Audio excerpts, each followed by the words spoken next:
Welcome to another edition of the Ultimate Weigh-In Show. I'm your host, Manpreet, aka MMA Lock of the Night, and your boy on social media at MMALOTN. This week, we are going over the big UFC 272 card that's headlined between Colby Covington and Jorge Masvidal. The official weigh-ins just wrapped up at about an hour or so ago. Greg Hardy, the last guy on the scale, but obviously we'll discuss that a little bit further with the guests I'm going to be bringing on. As you guys can see, not the usual setup. One of my old college roommates was so gracious to offer me his place here to do my stream because this is a date day for me. This is a date day for your boy. The wife took the day off work. We're going to see a comedy show with Andrew Schultz tonight in Toronto.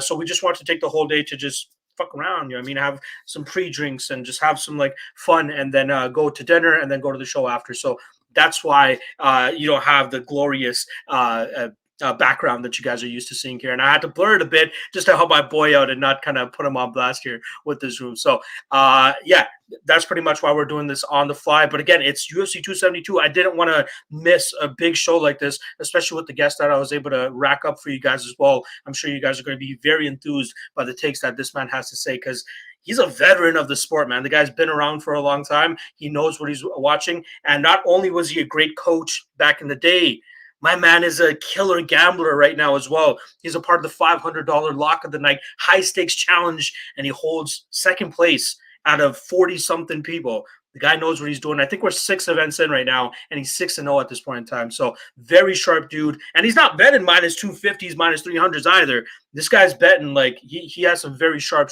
takes. I believe his last pick was Terrence McKinney at plus 108. Beautiful shot there in the Lock of the Night contest for him to get that going. But let me quit jerking him off over here. Let me get this guy into the show with me. Without further ado, we got my guy Mike Constantino repping AMA Fight Club. Mike, what is going on, my brother? Well, I apologize for my background too, but I was telling Manfred, I'm in Atlantic City and I'm in a hotel room right now. So the state wrestling tournament's down here and a couple business meetings I packaged around it. So it's my glorious curtains in the room. It's too bright to show you the background, but it's an honor to be on. Thank you for having me. Absolutely, brother, man. I was telling a couple people that we used to kind of see each other backstage and like UFC stuff, and then there's one time where I was at a restaurant and you kind of pointed me out and you're like, hey, I remember you from the UFC, and I'm like, I guess there's an advantage to being like the turbaned guy at these things where I'm not the regular Chris or Joe that you're going to be meeting. So it's good to kind of stand out with the features that I present to people as well. Do you remember that evening? Do you remember that evening when you pointed me out? I do. If I'm not mistaken, I think it was Toronto. Yeah, Montreal. Yep. It was definitely a Canadian card. Yeah. No, I love chopping it up. And as soon as I started speaking to you, I mean, I heard your knowledge and I really enjoy that. You know, and at the time I was an active cornerman. I think I had 3, fighters on that UFC card, if I'm not mistaken. So, to hear your knowledge, and I think you worked for the UFC even at that time, didn't you? I was doing some PR backstage for them, more so on a volunteer basis whenever they would do some of their Canadian shows. That's great. But it was nothing more than like the dream was to work for the UFC one day. But obviously, with them being bought out, they downsized a lot with a lot of their staff. So I had to look elsewhere because I wanted to stay in the sport, man. It's a very, a passionate sport, something that I'm very passionate about myself, and to still be around it, talk to guys like yourself, still talk to other coaches, other fighters, and still be around it is freaking amazing. I'm glad that you're still around it too, man. You have a lot of wisdom to share. I look forward to it. Yeah. And it's how we really hooked back up because I was just playing around on Twitter and I see this Lock of the Night and I'm like, who is this guy? And then I saw it was you. And I think I sent you a DM and said hello. Yeah. So it's funny that we reconnected here and, later in life, we crossed paths again and it's both involving, UFC or MMA and now it's in a betting capacity, which, I really enjoy. And I don't know if you mentioned, I think I heard you say that I do actively bet and I'm in your thing. I actively play DFS. I've been sports gambling forever and I love, betting on UFC. So I do all the content there because I know many of the fighters, even on the card we're going to break down today. I cornered against 1 or 2. I promoted fights for 3 or 4. So, I have a good intimate knowledge and then a lot of friends and fighters still in the game. So. Absolutely. I'm glad to bring you into this world as well because you're not really in the rotation of guys that people like to bring in to break down these fights, at least from the sphere that I'm coming from right now, right? There's a lot of recycled guests that people like to use and to bring in somebody that knows their shit, maybe from a different bubble, but still knows his shit with UFC. And actually, you've shared your picks with me, man. You're killing it, especially in the Luck of the Night challenge. So very much and happy to break down this card with you as well. So again, let's quit jerking each other off here. Mike. Right. Let's get into the card. Let's get into the card. First fight of the night. We have a light heavyweight scrap between Dustin Jacoby and Michał Oleksiejczuk. Both guys weighed in at the light heavyweight limit there. Both guys look good on the scale. Very hard for a guy like Michał not to look good on the scale, especially considering he doesn't cut that much weight to make that weight class anyway, right? He's pretty much a bloated middleweight. He could even make welterweight if he wanted to go on that Kevin Holland diet, as we obviously saw him go out there and make his weight at 170 pounds for the first time. And obviously we'll get to that later on the main card.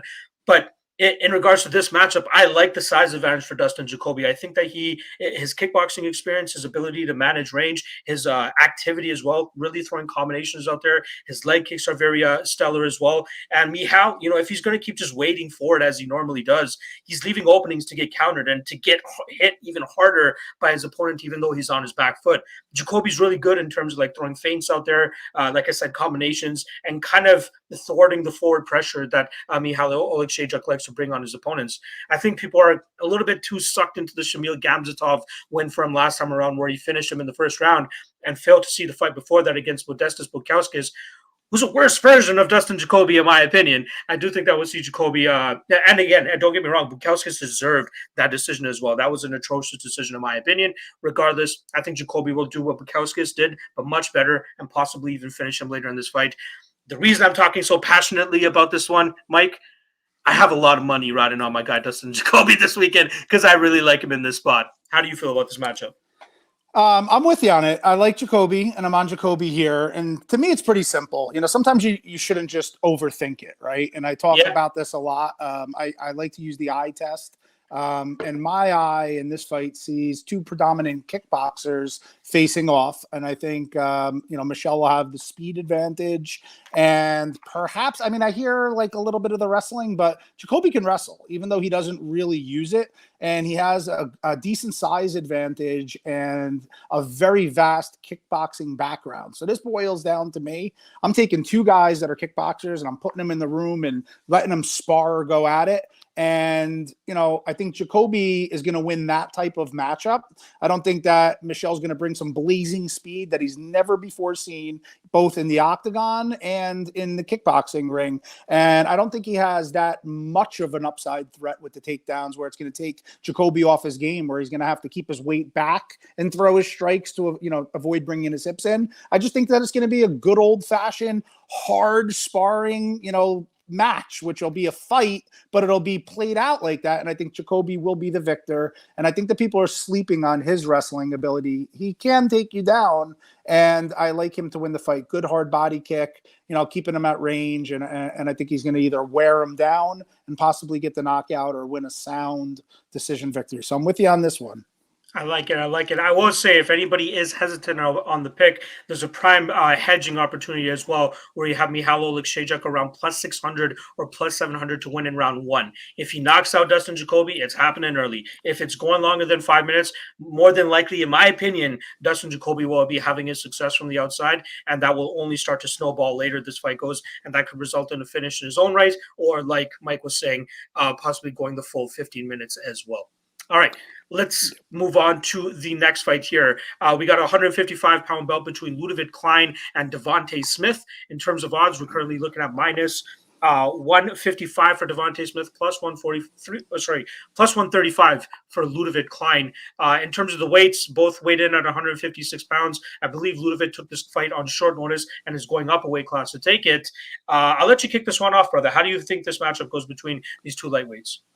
Well, everything you said is true, about the weight class and whatnot. And fortunately, I also promoted one fight for Devonte Smith, actually at the Arnold Schwarzenegger Classic. I believe he was our main event. And I got to know him and saw how he preps. I like to watch how the fighters warm up, how their nerves are, if they get in the octagon and move around in shadow box before the fight, or if they sleep in the locker room like Adlan Amagov did before his fight with Robbie Lawler and Strikeforce. And I remember saying to his coach, why is he sleeping? And he's like, he spoke, Russian real quick. And he goes, tell him, my house was blown up with missiles and I used to sleep in a tent. So to me, this is nothing. And I was like, whoa, but different demeanors. And I remember he had a good air about him. He's got good size, good strong boxing, a really good hard straight punch. The knock on him is that, he can gas, right? But then again, everybody can gas, and there's a lot of circumstances that lead to that. I think that he's going to have the good straight punch advantage, where Ľudovít is more of a kicker, who favors head kicks and whatnot. Yeah. Generally, in that type of matchup versus kickboxer and boxer, I prefer the kickboxer. Legs are longer than arms. However, a good striker who's not afraid of getting hit and they step into that kick with a good, straight, hard punch to the chin holds a distinct advantage. And I'd like to also add, I rooted for Ľudovít Klein, even in his debut. I think it was Shane Young, maybe a head kick knockout. Yeah. And I thought he was the great next coming. And then I got to tell you, quite frankly, I was very disappointed in his next two performances. And it left me wondering, like, hey, Shane Young, who the heck did he fight before? And I'm favoring Devonte Smith here. And if you do bet the Smith side, I think you got to play it maybe inside the distance and get a little more value from that. But if you're looking for just a straight up pick or a parlay leg, I do like the Devonte Smith angle. I just don't see it in Klein yet. And I had a situation last week where I basically said, look, I want to bet this fight, but I have to see him do it, before I can put my money on it. And that's kind of where I am with Klein, coming off those two disappointing losses. So I think Smith gets it done, and I'll look inside the distance, or maybe like one of those double chance props, or even via knockout. I don't normally, Manpreet, like to limit my path. In the past, I've got burned. Most recently, I've been really trying to tighten my core and not really have a big menu of bets in my portfolio for the night. Mm-hmm. And really focusing on a tighter core. And I've also been trying to eliminate those buy knockout paths. And then you have something happen where a guy never, got a submission in his life, and he's got 12 knockouts and he gets a submission. And it happened. I can't even recall who it was. For me, it was Tyron Woodley and Darren Till. A couple of years ago, Tyron Woodley, Darce choking Darren Till that night. That fucked me because I had a big KO ticket on Tyron Woodley. And he pulls out his first ever Darce at the UFC. Like, what the hell? Yeah, I feel that, man. I feel that for sure.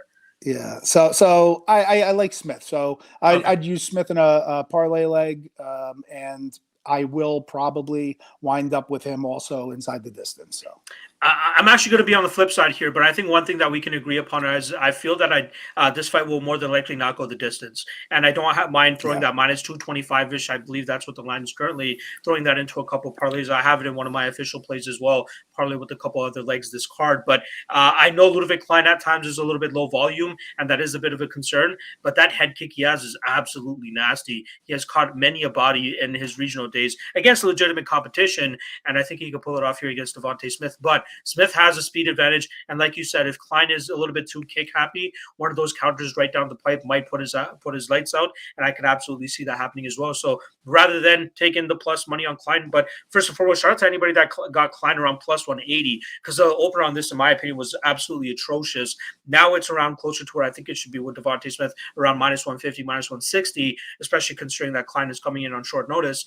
But I thought he had value at plus 180, but rather than taking the plus 130 right now or plus 140, whatever he's at, I'm taking the fight doesn't go to decision. Covers both outcomes, in my opinion.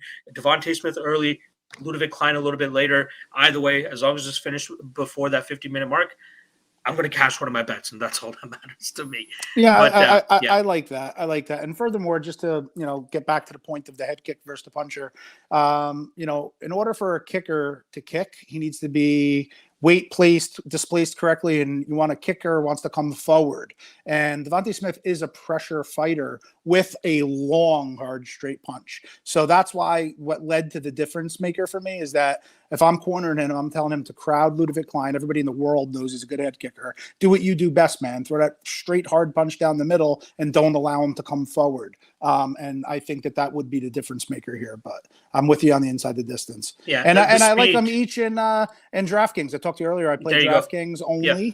And I think Klein is 7,700. I just saw. Yeah. So if you like the Klein side, you got to have a little. And he wins by knockout. There. Yeah, like that's some good money right there, or good points as well in the fantasy side. I don't like being against you, though. And also that last card, I think we spoke about a fighter, and you're like, please tell me you like this one. And I said, well, I lean this way, and I wound up making him the official bet in the contest. I don't think it was this week with McKinney. Maybe it was the week before.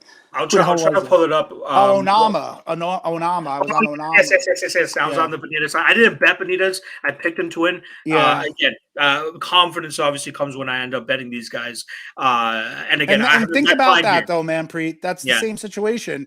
Benitez, hard leg kicker, right? Yeah. Javier Mendez, the hardest leg kicker out of AKA. And what do you have on the other side of Onama? That good, hard, straight punching, down the middle.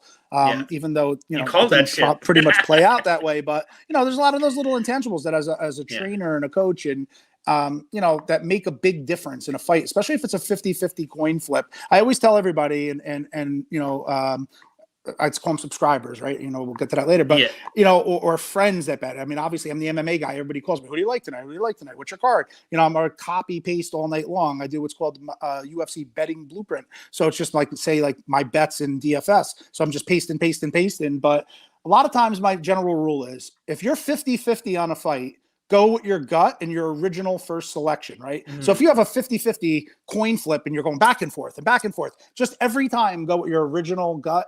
Over time, it'll come out in your favor, right? So it's just something to note that I'm sharing here is that in that fight, if we were each 50-50 on it, my difference maker was the coming forward part, and that's what I see here. But go ahead. I don't want to. I like it. I like it for sure. All right, let's move on to the next flyweight scrap here that we have between Tim Elliott and Tagir Ulanbekov. In terms of odds, we're currently looking at minus 240 for Ulanbekov, plus 195 the return on the veteran Tim Elliott.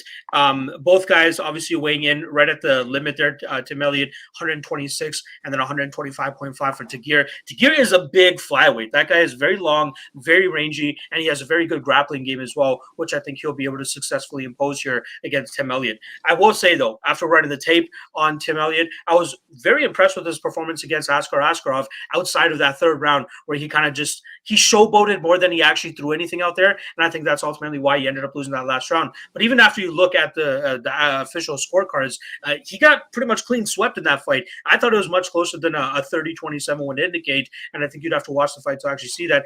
Even to the point where he's landing, I believe he landed 3 takedowns on Askarov, beautiful hip tosses to take advantage of him there, while Askarov, I think he went 0 for 3 of takedowns there. So I think Tagir will have to work for these takedowns. Don't get me wrong, but I think he's very good in these scramble situations to always just get out ahead, always stay one step ahead of his opponents, never really settles on his back, always gets back to the feet, tries to get his head higher than his opponent and take advantage of those spots and then end up on top of them. In terms of the striking, I think Tagir is a slicker striker with his 1-2s down the middle compared to that weird unorthodox style that Tim Elliott likes to throw, right? He doesn't really abide by the rules of striking discipline or technique. He just kind of has his own kind of game in the striking realm. But I think we'll see some counters there from Tagir in terms of changing levels, finding the takedown when he needs it, and taking home a decision victory. But the bet that kind of catches my eye the most on this fight is the over 2.5, which currently sits at minus 165. I'm expecting a grapple heavy fight from both guys, and I think both guys are pretty good with their submission defense to the point that we don't need to worry about either one of them choking each other out. So I am going to Tagir's side. I wouldn't mind if you threw him in a parlay. I know all the people on the value side of things are loving the Tim Elliott side this week, but one fact I kind of want to throw out there that could have some consistency in this fight. Tim Elliott is winless as an underdog throughout his professional MMA career, has never pulled off an upset. And I'd be surprised if he does it here against a guy in Tagir Ulanbekov. How do you see this fight going down, Mike? It's one of those interesting fights, and I was talking earlier about limiting my betting portfolio. So, in the years past, I would have probably been all over Tim Elliott, at least with a 1-unit bet on take back 200, right? A lot of value, two similar styles. And Tim Elliott's not small, right? So where you're saying Tagir is big, I didn't see the face-offs yet, per se. Obviously, they're not until tonight. But Tim Elliott has been known to be a bigger, fighter in his weight class his whole life, and a wrestler.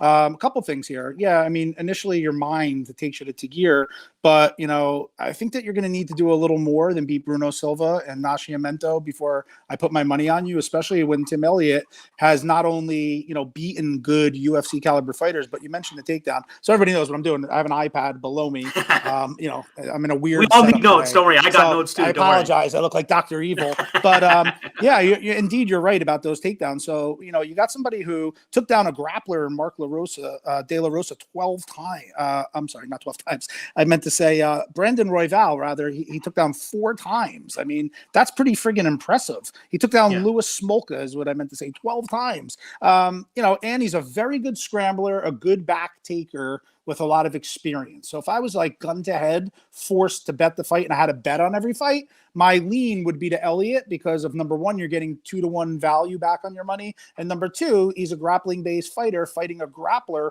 who, in my opinion, only beat Silva Nascimento. So this is one of those fights where if he comes in and he soundly beats Tim Elliott, then yeah, I'll put him on my list and I'll keep an eye on him for next fight. But I'm sure as shit not laying minus 200 or more on him in this matchup here against Elliott. Now, if he was fighting, let's say Jordan Espinoza, or I would be on the Tagir side, or maybe even more of a striker. But in this type of matchup, Tim Elliott's scrappy. So it kind of scares me to get on the Tagir side, and I think a little more value falls on the Elliott side for that reason. And then in DraftKings, you can have exposure to each of them due to the scrambling, the takedowns, and then the control time. And don't sleep on Tim Elliott to jump the back and get a rear naked here. So. What are your thoughts on the over 2.5 at minus 165-ish? I feel like that's a pretty decent bet considering how often these guys are going to decision based on the type of fight. What is the line? Over 2.5? What? Minus 165. I just have a problem laying that much juice on a bet like that. You know, I talked earlier about not liking to narrow my paths. I personally, and this is just me personally, I don't like to bet the overs. Okay, if I am betting, that's me too. I have that issue as well. I don't know if it's subconscious or what it is. More often than not, when I try to bet an over, it doesn't really come through. Or even betting a fighter to win via decision, with the exception of one guy that we're going to talk about later tonight or later in this podcast. But yeah, I don't like the overs. I'm more of a violence guy myself. I like the unders, honestly. Well, there's a reason for it though, too, Manpreet, because you said you weren't sure why. You know, you got to really take a lot of fact into account, right? Anybody at any time can get hurt. Like even in Jim Miller, when he fought Roosevelt Roberts, Roberts in that fight stung him, and then it looked like he slipped on a banana peel, and Jim jumped on top of him and finished him. Right? Exactly.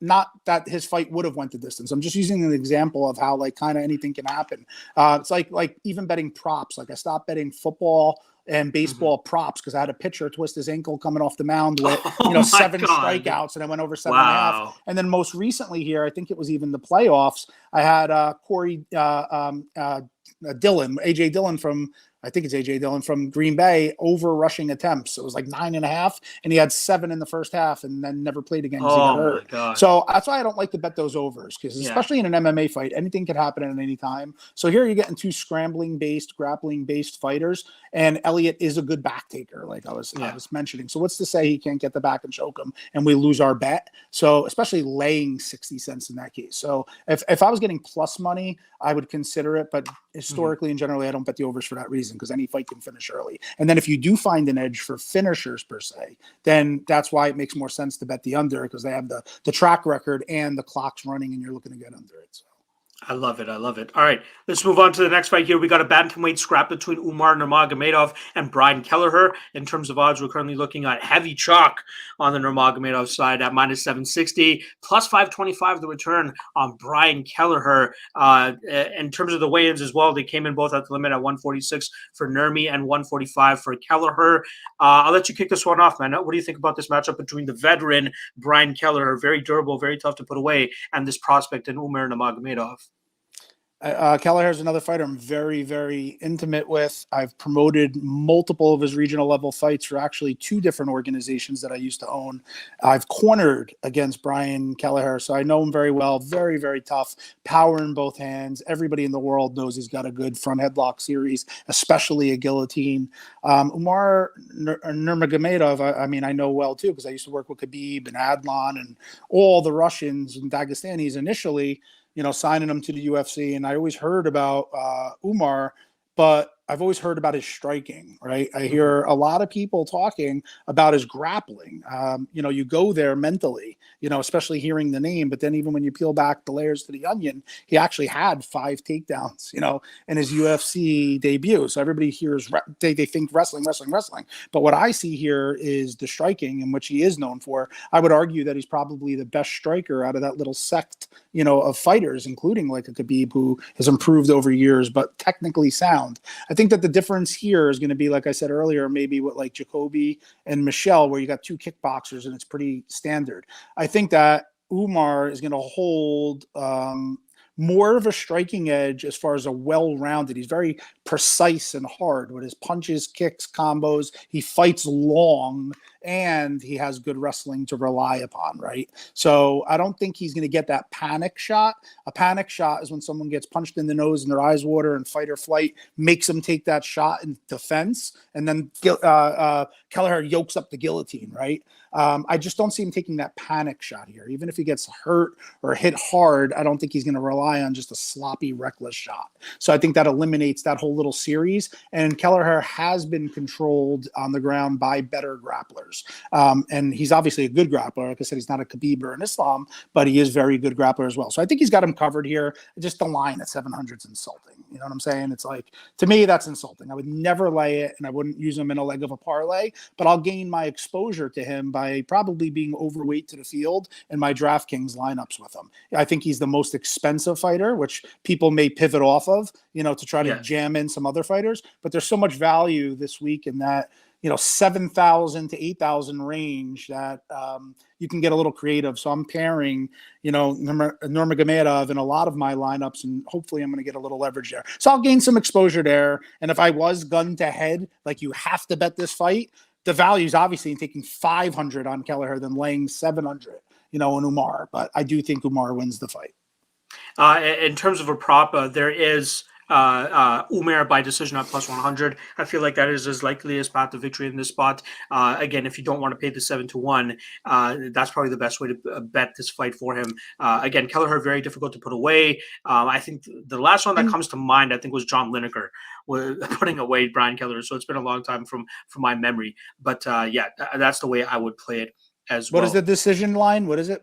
Plus 100 for Umar by decision. So you're taking even money. So, with that, I don't hate it because, that is a likely outcome. But the thing with that is if he is to lose, how does he lose, right? I mean, it's Kelleher getting that knockout or that guillotine, which would eliminate him. But to your point, you're instead of laying 700 or even putting him in a parlay where you'll still be laying money pretty much with anybody. If you are going to bet him, that's not a bad bet, so. Yeah, again, if you don't want to put too much on the stake to get a little bit back, again, it's his most likeliest outcome. Not saying it's a lock by any means, because he could potentially find a club in some situation in his own right as well. But historically speaking, we've seen Brian Kelleher be very, very durable as well. All right, and he has been dominated on the ground by better grapplers. As a matter of fact, the fight that I promoted for him was against one of my kids, Andy Main, who went on to become the king of the Pancrase. He's an ultimate fighter as well. Yeah, he was an Ultimate Fighter, and Andy submitted him. So, and I know how good Andy is on the ground. So, he has been beaten by, better grapplers per se. I like it. All right, let's move on to the next fight here. We got a flyweight scrap between Marina Moroz and Mariya Agapova. Obviously, this is grudge match number 1 on the card. Obviously, a lot of shit talk between these two. Moroz kind of exposing some stuff about Agapova's personal life. Is what it is. We should still see them go out there and have a legitimate contest because these two women are quite skilled. We got minus 170 on Agapova and plus 150 to return on Moroz. Interesting to note, Agapova was around that minus 220-ish, minus 215 range earlier in the week, and now some love coming in on the Moroz side, which after running the tape, I kind of agree, man. I understand why the line should be closer here. Moroz is not that bad of a fighter. She has good, clean shots down the middle. She engages in the clinch at opportune moments. She can land takedowns when she needs to. But I do think that we'll see Agapova work very well off of her back foot, kind of striking her the similar way that she was able to defeat Sabina Mazo last time around. I don't know if she'll be able to replicate a club and sub finish like she did in that fight, but I do think that we'll see her tag up Moroz from the outside. It's at minus 200. I didn't feel too hot about it. As she gets closer to minus 150, it intrigues me a little bit more, but I'd be surprised if we actually see that line come fight time. So this is a pass for me all in all, but in terms of an official prediction, I got to go with Agapova. Again, I think she's improving at a solid rate, and Moroz is good. She's going to be a live dog. This is going to be a tough fight, but I do think Agapova comes out on front. How do you see this one going down, brother? I agree with you. I like Agapova here. I think that she's definitely the harder striker, a lot more power. And I like her. I think she's a good fighter. Look, she did lose a couple, but it's no secret out there now that, she went down the party lifestyle. And, I think that is the tea that Marina Moroz spilled a little bit, but it was probably worse than anybody even imagined. I mean, she was going to clubs, she was hanging. I don't want to, think, right? But from what I heard, a lot of drinking, maybe some partying in addition to that, and then coming to practice smelling like alcohol. Yeesh. Now, being in the business myself for 2 decades, I've had fighters that did that and kicked ass, right? Even if you recall when George St. Pierre was on Ultimate Fighter and he brought in his French guy. I forget what his name was. I mean, this guy that he drank, he came in and beat everyone's ass. And some people do that, right? But I think for her, it was more she's a superstar. You know, she got the blonde look. She's in South Florida. She's a star, and she goes to the clubs, and everybody knows who she is, and everybody loves her. And you get swept up in that, right? But she also went through the meat grinder, and what I really like about her, you know, I've seen many fighters ascend, do the drugs, drink it, and then fall off the face of the earth. She actually got her shit together, came back, and beat a good fighter in Sabina Mazo. So to me, I think she already went through that meat grinder. And what I don't like on the other side, you know, I do love, obviously, Marina has the Ukrainian, play at stake here, which is very emotional. But what I don't like are when fighters stop focusing on fighting and they start like promoting brands and, Instagram and buy this team. OnlyFans, is that where you going? It just really bothers me. You know what I mean? If you're training to fight. Don't be posting shit and doing this. And I don't know, call it a pet peeve as an old school coach, but I don't like seeing all that on her feed and then seeing Marina, Agapova go to the depths of hell and then come back and win. So I'm on her here. I like her in this spot. I think she's going to be better. I worry about maybe her gassing, but she's also pissed off. This other girl, this girl talked a lot of shit about Agapova, right? So I think Agapova wins. And quite frankly, I think she was a minus 1,000 favorite when she lost that one fight, right? Against Dobson. And I think I thought Agapova was going to kill her. And if she wound up killing her in that fight and then rolling into Mazo, what is that line here? What would you probably make minus 800. Right? So much hype. So I think there's a little value, even though she's an almost 2-1 favorite here. So I'm on Agapova. I think she's a better fighter. I love to hear it. All right, let's keep this thing moving along. Next up, we got a light heavyweight fight between Negumereanu going up against Kennedy and Nzechukwu. In terms of odds, we're looking at minus 145 on Kennedy and plus 125 on Nikolai. Very interesting fight here. Negumereanu obviously going 2-0 in his last two fights on a little bit of a winning streak. Not a lot of people expected him to do that after the performance that he had in his UFC debut against Saparbek Safarov, but pulling off the upset in his last two fights, got to give him some respect there. Now here going up against Kennedy and Nzechukwu, he's fighting a tall man. We have a 5-inch height advantage as well as a 5-inch reach advantage on the Kennedy side, and not to mention, you got to believe a strength advantage in those spots as well. I will say this, Negumereanu looked pretty stacked at the weigh-ins this morning, but I still think that he's going to struggle in terms of asserting a grapple-heavy approach if that's what he's looking to do here. I think Kennedy has shown solid takedown defense. He's holding an 80% takedown defense rate, although the Paul Craig fight, Craig went 1 of 16 on takedowns. The Danilo Marquez fight, Danilo went 2 of 12 on takedowns. So it could be a little bit saturated because of those fights. But even when you go back and watch even this fight against Darko Stosic, where he gets taken down 4 times, but does not accept that bottom position, works right back to his feet. And that's one thing that I really like seeing from fighters. Guys that don't accept the back, they give up minutes. There's nothing more infuriating and I'm sure as a coach, as seeing a guy that you see the openings for him to get up, but he's just not doing it, whether he doesn't have the gas tank, whether he doesn't have the will. I don't see that from Kennedy. Kennedy is still a bit of a raw talent, in my opinion, but he is showing the things that I like in seeing in guys like that. He has all the athletic abilities, all the physical traits, and his brain and his fight IQ is slowly getting better as well. I get it. He got knocked out by Da Un Jung last time around, but how often are you going to get a guy elbowing a guy as well as Da Un Jung did that night to a Kennedy? I'd be surprised if Nikolai replicates that. I'd be surprised if Nikolai is able to get a grapple-heavy approach going, because if he doesn't, I think we see Kennedy touch him up from outside. And I'm putting my tinfoil hat on, saying that Kennedy and Nzechukwu by decision is probably the best way. If you're looking at props, is the best way to play it. That's currently hanging around plus 400 by decision, but even him on the money line, minus 145, that's not too bad. The over 1.5, that's another one that kind of stuck out to me, because I do think we'll see plenty of moments where Negumereanu is going to attempt the clinch, going to attempt the grappling, so that will push this fight a little bit deeper into it. And at minus 160, I don't mind that, but as a straight up pick, I think there's some solid money to be made on Kennedy and Nzechukwu at minus 145. How do you see this one going down? I lean with Kennedy, right? I'm not Yeah. personally right now having enough of a conviction on the fight to personally take a side and make a bet. It's very tightly lined, so there's not Yeah. much value in either side, in my opinion. For, maybe like I don't want to even call it a coin toss because I do favor Kennedy. I do like his size advantage, like you were saying. He could wear on him. Both guys are a little low volume, but the difference maker technically to me is that how do you say his name? Not Kennedy. The other guy. I'm sorry. Nikolai. Nikolai. Let's just call him Nikolai. Negumereanu. I pride myself on saying the names right. I mean, for years, I had Khabib, Nurmagomedov, exactly. Kazamat. Like, I pride myself on saying it, so it drives me nuts when I can't.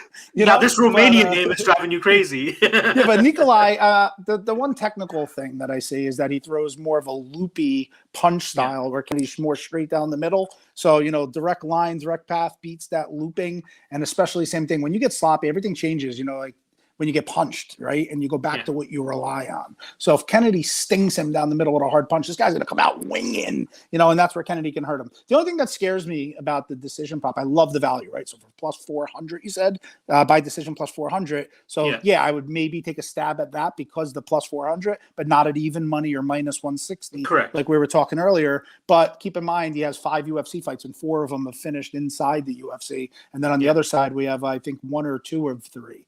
For Nikolai. So that's the only thing that would scare me there. But with the plus 400, it would be worth it. So the way that I would cover this fight, if I was to bet it, is even if I was to break up a unit, maybe put 0.75 units on Kennedy to win the fight, or as a parlay leg with another safe piece, and then maybe take 0.25 units on the via decision prop to win a full unit.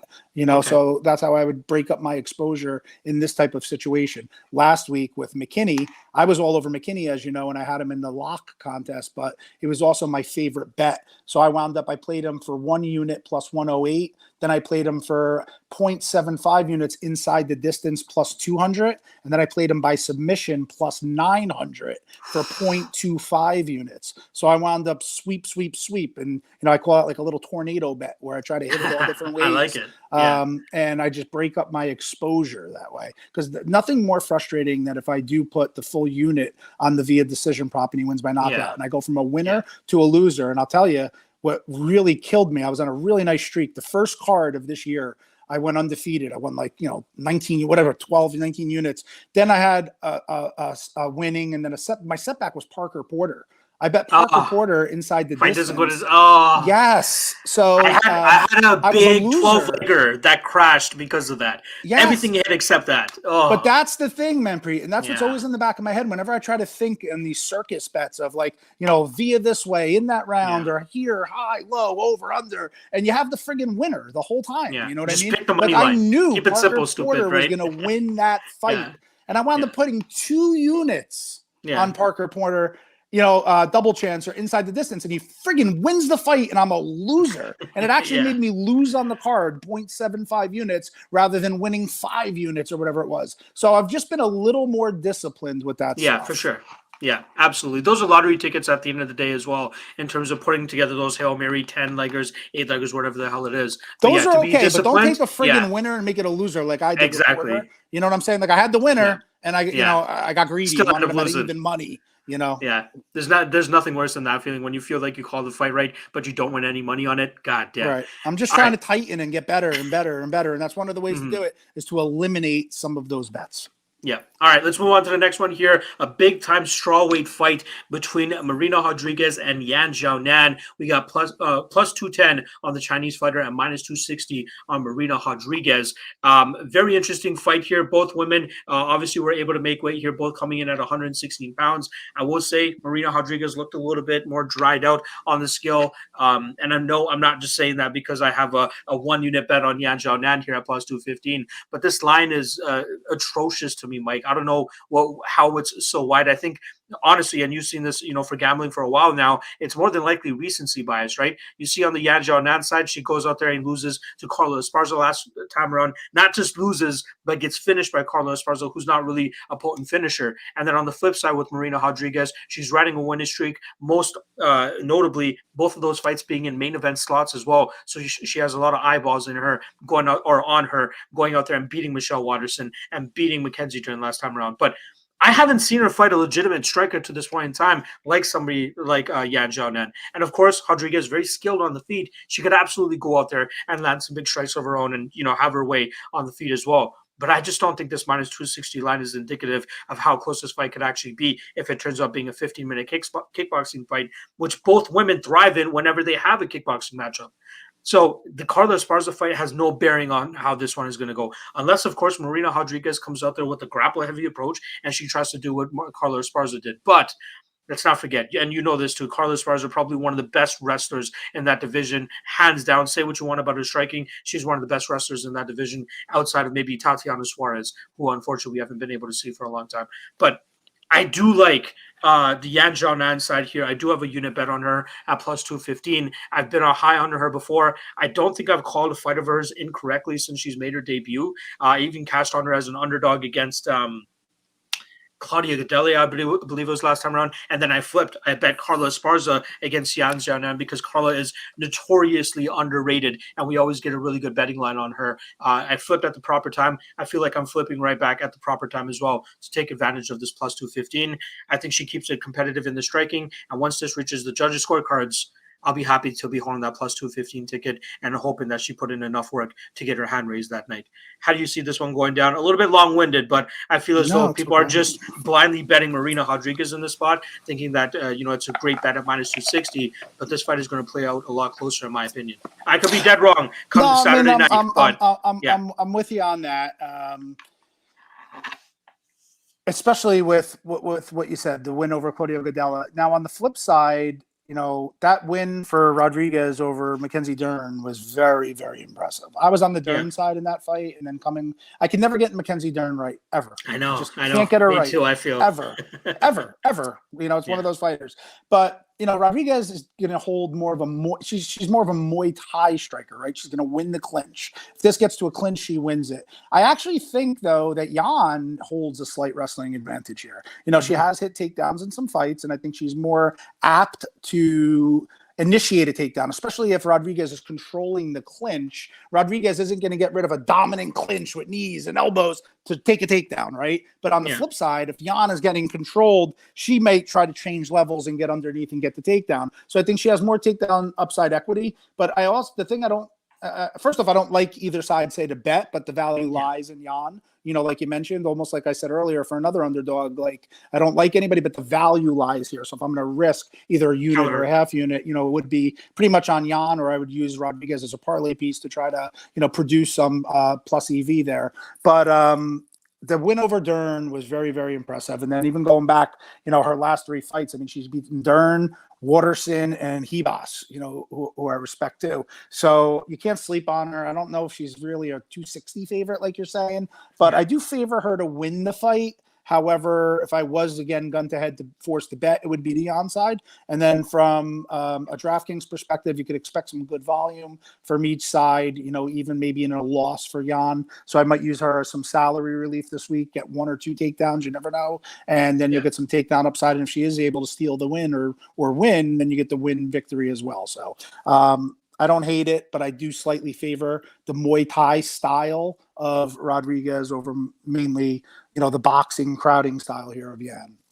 I like it as well. And just to answer one of the questions in the chat here, people are asking me, how would you bet it if this was a pick'em fight? I don't think I would bet it at a pick'em fight. I think I would still pick the Yan side. I do still feel comfortable that she should go out there and get the win. I am predicting her to win. But if Marina Rodriguez was the plus 250 or plus 215 side on this, I'd likely have a bet on her as well. So again, sometimes it is about playing the numbers. And in a fight like this, which will more than likely go 15 minutes, I feel like you got to play the numbers. And I think that's the better way to go about it moving forward. All right. Let's move on to the prelim headliner here. We got about 20 minutes left on the stream here, so I want to rifle through the next couple fights a little bit quickly so that we can spend a little bit more time on Dos Anjos, Moicano, and Covington Masvidal. So prelim headliner here, we got Jalin Turner going up against Jamie Mullarkey. In terms of odds, we're currently looking at minus 150 for Jalin Turner, plus 130 for Mullarkey.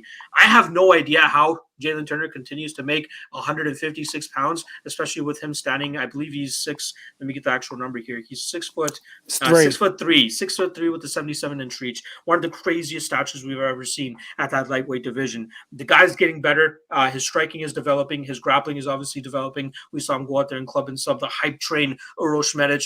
But I'm not sure if you ever noticed this trend, Mike, but something that I like to do, especially with my gambling, is fade Alaska FC. I just don't think they create many great products. Honestly, there's not many guys that have been successful from Alaska FC in the UFC outside of maybe Jared Cannonier. But outside of that, Victor Rodriguez goes out there and gets smoked twice. I cashed on those inside the distance very easily. Uros Medic, I lost when I bet against him with Alan Cruz, but I knew I was getting the money back with Jalin Turner, plus 700, I think it was, on him to win via submission. That's why I bet Jalin Turner that night. Here against Jamie Mullarkey. Mullarkey's very tough too. Will try to go forward, try to look for takedowns, try to get this to the mat and grind Jalin Turner out. But I think Turner will do a good job in terms of setting up reversals, getting back to his feet, and getting back to his bread and butter, which is his striking. So the pick and the possible bet for me would be the Jalin Turner side at -150. How do you see this one? I mean, I'm on the Turner side, but I don't feel good about it. I mean, I'm on the side, especially for DraftKings, 8,200 or whatever it is. But the thing that scares me, where you said you like to do certain things, and I have it open, like as I'm talking to you, one of my things, is to look at, like, let's say the strength of competition and how they fared versus different styles. The thing that jumps off the page at me at Jalin Turner in a bad way is the 2 best out of the 7 fighters that he fought in the UFC, he lost. So that scares me. I mean, granted, one's Luke, but on short notice in his debut, talk about a hazing to get into the UFC. Of course, but what I'm saying is, when you're holding wins over Coolbet, Potter, Brock Weaver, you know what I'm saying, and you're losing to Matt Frevola, who I like, but it's Matt, that's the best fighter that you fought, and you lost to him. So that's another one of those prove it to me. But I'm also on Turner. I mean, Mullarkey's got scary power. He's got good wrestling and good wins, right?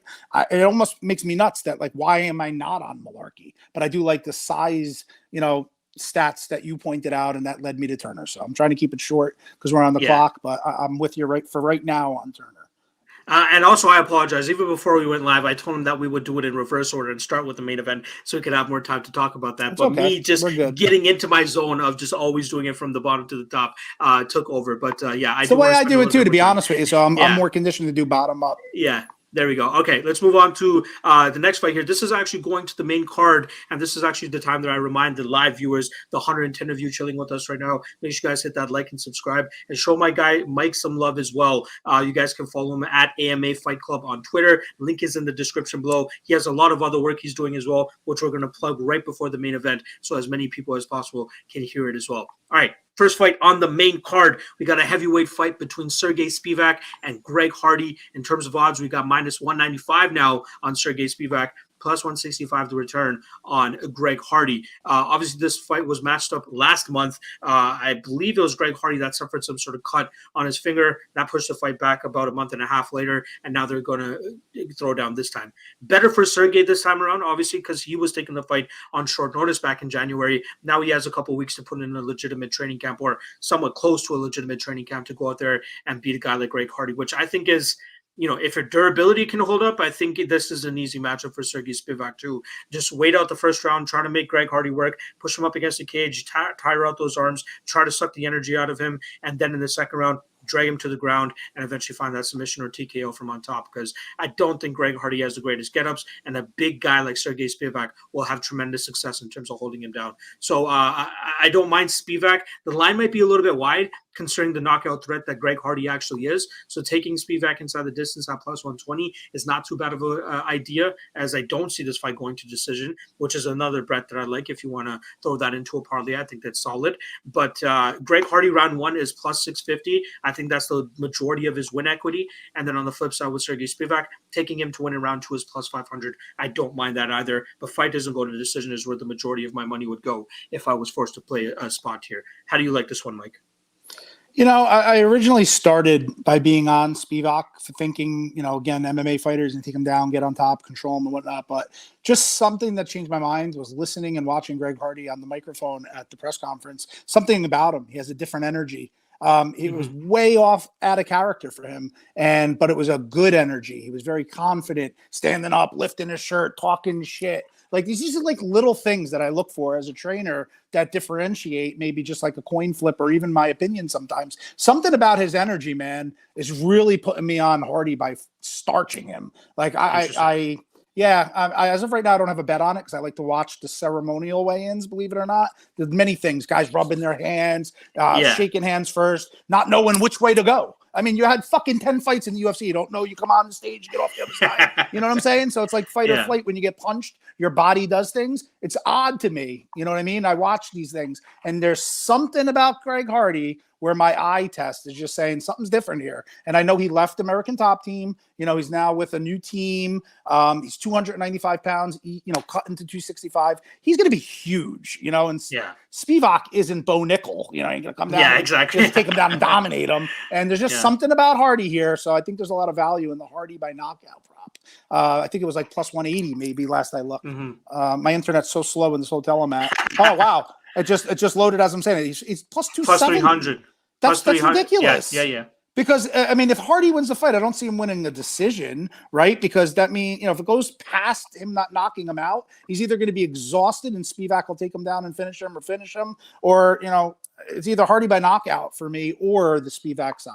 So, but something about Hardy, man. I'm going to watch the ceremonial weigh-ins, and if he has that same energy face-to-face, I'm probably going to wind up on Hardy here. I don't mind it. Again, it's a big, solid underdog spot, and I'm never really going to talk anybody off from betting an underdog if they see value in it. All right, let's move on to the next fight here. We got Kevin Holland making his welterweight debut in the UFC. He has fought at welterweight in the regional show, last of which was against Curtis Millender about 6 years ago, where he lost a decision in the main event of LFA 13. But since then, he's been finding some decent success at middleweight, up until the point where he fought guys that found out the secret sauce.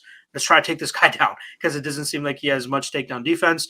He does decent work off of his back. He stays active, but it's just not enough that he, will sway the judge back in his favor in that round, which is why he got swept by Derek Brunson the way that he did. That's the way he got swept by Marvin Vettori the way that he did. It's very easy to take advantage of him in those positions. Since then, he's been saying he's working very hard on his takedown defense, and he's really hoping that, that's going to show off. We only got to see the Kyle Dawkins fight since then, but obviously a lot of controversy around that, considering the headbutt that led to the final chokeout. So I think we'll see maybe that improvement from him here against Cowboy Oliveira. But Cowboy Oliveira, not the greatest gas tank. If he goes out there and tries to have a grapple-heavy approach, I think he'll kind of struggle with his gas tank and kind of efficiently using it over 15 minutes. But I think at a certain point, we're going to see Kevin Holland land that big shot, put Cowboy Oliveira out, and take home a KO victory. So again, very tough to kind of tout to minus 365 on Kevin Holland. I do have him parlayed in something, though. But if you want to look for a specific bet where you could possibly find some value, Kevin Holland by sub is sitting at about plus 600. A club and sub situation is absolutely possible. It doesn't seem like Alex Oliveira has much fight left, especially with the submission defense, some of the submissions he's been giving up as of late. And even just Kevin Holland inside the distance, if you want to play it as safe as possible, again, minus 120 at a decent line. I think that's the way you approach it. You giving Cowboy Oliveira a shot here, or how do you see this one going down? Zero chance. Zero chance. I love it. Zero chance. This is the business of the UFC as a manager and as agent as well. This is what you call a get right fight.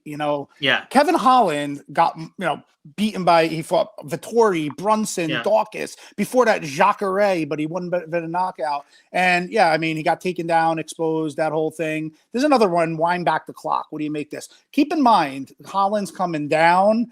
Oliveira's coming up. Last fight in the UFC, I think, was Oliveira's first fight. Now, I don't like to bet retiring fighters on the way out that go up in weight class at all, let alone against somebody that's coming down and they're being given like really a get right fight. What is the blueprint to beating Kevin Holland? Yeah, you got to take him down and dominate him and be a really good wrestler.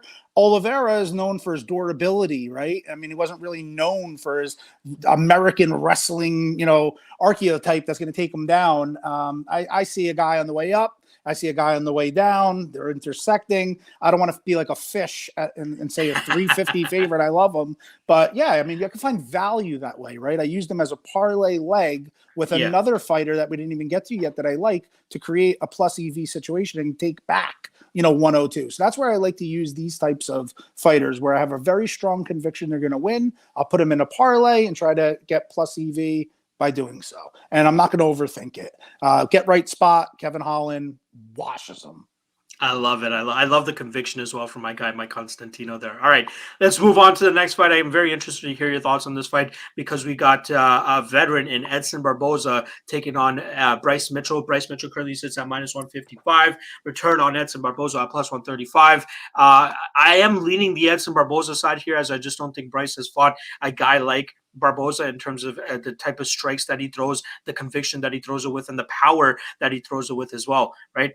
You can't say that about Matt Sales. You can't really say that about Andre Fili. But Andre Fili even had a solid round of success, keeping that fight standing and pretty much touching up Bryce Mitchell from distance. We know the longer a fight goes, the harder it will be for Barboza to keep the fight standing because early in fights, his takedown defense is not that bad. You know what I mean? He digs the underhooks. He pivots off the cage. He tries to stay at distance as best as possible. The Makwan Amir Kanu fight was the perfect fight to showcase, if it goes his way this weekend, more than likely it's going to look like that fight. And it's maybe giving up a takedown or two later in this fight. But for the majority of the first 2 rounds, he should touch him up from distance, maybe find the knockout. But I think he does enough in the first 2 rounds to eventually take home a decision victory. So, yeah, I like the Barboza side here. But this is kind of the opposite of what we were talking about in the last fight, right? I don't know if you're thinking Barboza is on the decline and Bryce Mitchell is on the uprise. Obviously, Bryce is on the uprise, but I'm interested to hear where you think Barboza is and if you're going to take advantage of Bryce being at -155. What are your thoughts here? It's a tough one. It's actually one that I don't have a hard, conviction to put my money up yet. I've actually cornered against Barboza in the UFC, and he retired my fighter with leg kicks. I was cornering Rafaelo Oliveira, and his nickname, to put it into perspective, is Tractor, because he was always coming forward and being tough. And I mean, it was like whack, whack, whack. I just heard it in the corner and I'm like, holy fuck. And I remember saying, like, the whole time for this fight camp, we're not going to stay in range of the kicks. We're either going to crowd him or circle away from the power. And you just can't do it because he's really good at switch kicks and kicking low and kicking high and spitting, and that was, the younger Barboza. But he still got it. And at the end of the day, he also went the distance with Kevin Lee and Khabib, and they didn't finish him. Yeah. I mean, to go the distance with Khabib and not get finished is remarkable in itself. But again, what type of fighters are there? Are they at this point in their career? He has been controlled on the ground, but it's really hard to get through that meat grinder, to get him there. But this kid Mitchell, he's another one of those kids. He's just got something about him. Like he's got something special, and you just feel it. I'd like to see him show me here before I really can have that conviction to put my money on him against Barboza, right? So as of right now, I don't have a bet, and I could see it playing out with this poor kid either getting viciously knocked out or losing a decision or getting the takedown and subbing Barboza, right? Or dominating him and winning. So because I'm so confused, I have no conviction enough to bet it as of right now. Not that I won't end up on it, but as of right now, I can't lean either way on it. So I would pass and move on then. I absolutely agree that this could be one of those show me spots, right? Let's see what he's made of against a legitimate striker and a legitimate veteran like Edson Barboza. I'm completely fine with that. All right, let's move on to the co-main event here. We got Rafael Dos Anjos taking on short notice Manny Moicano, who is really taking on a persona of himself after going out there and finishing Alex Hernandez about a month ago. Had probably one of the best post-fight speeches that I've seen in a long time, especially from a guy that isn't relatively known to be a stalker. To see him kind of just, saying big money bags, Bohan, let's go. I love seeing that. Moicano wants the money. Exactly. Moicano wants big checks.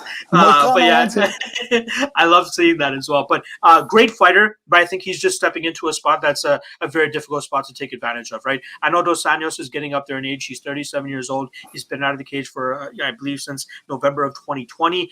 But a lot of fights have fallen through, not so much in his due to him, but he's been staying active. He even moved down back to Brazil to kind of tap into his roots and really try to put together a last solid run before he officially hangs it up. And I think he was coming in probably in the best shape of his career, especially going up against a guy like Rafael Fiziev initially, knowing that you have to more than likely work on your takedowns, try to drag this fight to the ground and get away from that striking advantage that Fiziev will likely have in that fight. Now, Moicano will have a bit of a striking advantage, not to mention some range advantages here as well. But if he doesn't get it done in the first 2 rounds, I think that will see Dos Anjos start to be successful with landing takedowns here and grinding out Renato Moicano over 25 minutes, which I think is the main point here. Moicano's taking this fight on short notice, not just short notice. His first fight that will likely go the full 25 minutes, right? I think he had a headlining spot against Korean Zombie a couple years ago, but that fight was done within a minute or the first round. So we don't know what his cardio would look like in his first 25-minute spot. I'm expecting it to show here that the short notice nature of it, him ballooning up to whatever he got up to after beating Alexander Hernandez, is going to be too much. And I think that we'll see Dos Anjos put on a veteran performance, eventually finishing him later in this fight. I don't mind the little bit of chalk on Dos Anjos, but what I ended up doing, though, was parlaying him with somebody in the main event and getting a slightly better line on him. I'm going Dos Anjos. I'm going with the veteran. How do you see this one going down? Dude, I'm with you. Honestly, I think he just washes him too. I mean, I have another very strong conviction here on Dos Anjos. And honestly, I think there's value that it's under 200. I think he should be a bigger favorite. Couple things, to expand upon from what you already touched on. Yeah, I mean, Moicano was at the pool in Brasilia when he got the phone call to take a 5-day notice fight at a catch weight of 160. Now, you didn't touch on, and, I know we're in limited time, but Moicano, historically fought at 145. I mean, Dos Anjos fought at 155, but then had success at 170. Yeah. I mean, that's a big difference. And he had 5-round experience, and he's a former champion, and he's a Brazilian Jiu-Jitsu black belt, and he's got really, really good hard low kicks. Okay? I think he's going to be bigger. He's been training for a 5-round fight. There's 2 weight class discrepancy. One guy's at a pool coming off a big win, eating, drinking, being merry on top of the world. Then he gets on a plane, and I've read, he went 21 hours in travel, and he's back in Vegas to do the mundane repetition. I think Dos Anjos starches him. I'm going to look at the inside the distance props, but I honestly I have a very, very strong conviction on Dos Anjos here. Perfect. I love it. All right. We are getting to the main event here. Shout out to the 140 live viewers that we have. Shout out to you guys for chilling with us on this Friday afternoon. We are here with my guy, Mike Constantino, formerly of the AMA Fight Club. And if you want to quickly plug anything right now, Constantino, now is the time to do so. Please let me know where people can find you. You can follow me on Twitter. Be honest with you, I don't tweet, a lot. Right now, but I am going to build up the brand. I mean, right now I'm behind the curtain. I have a company, and we have some subscribers for all sports. It's not just for MMA, but I do provide the UFC content, which is called my UFC betting blueprint, and I literally give you all of my bets and all of my DraftKings perspective and bets, and I write up every fight with exactly how we're talking about it right now in a very real, explanation, a little different than the cookie cutter, let's say mainstream, not you guys. I'm saying you can't say in Sports Illustrated some shit that I say in my betting blueprint, but these are my bets, and I bet every single thing that I write about, and I bet decent size, and I play all the DraftKings contests. I've qualified for both of the Knockout Kings so far. I came in second place and the last one, and I play all the contests. So I'm an active sports bettor player. I still own AMA Fight Club, which we're still open now on our 20th year. And I promote MMA fights still. And my partner is Burt Watson, who was with the UFC for 14 years, who Mempreet. That's my partner. Our brand is called MMA Live. Our partner right now is the Seminole Hard Rock down in Florida.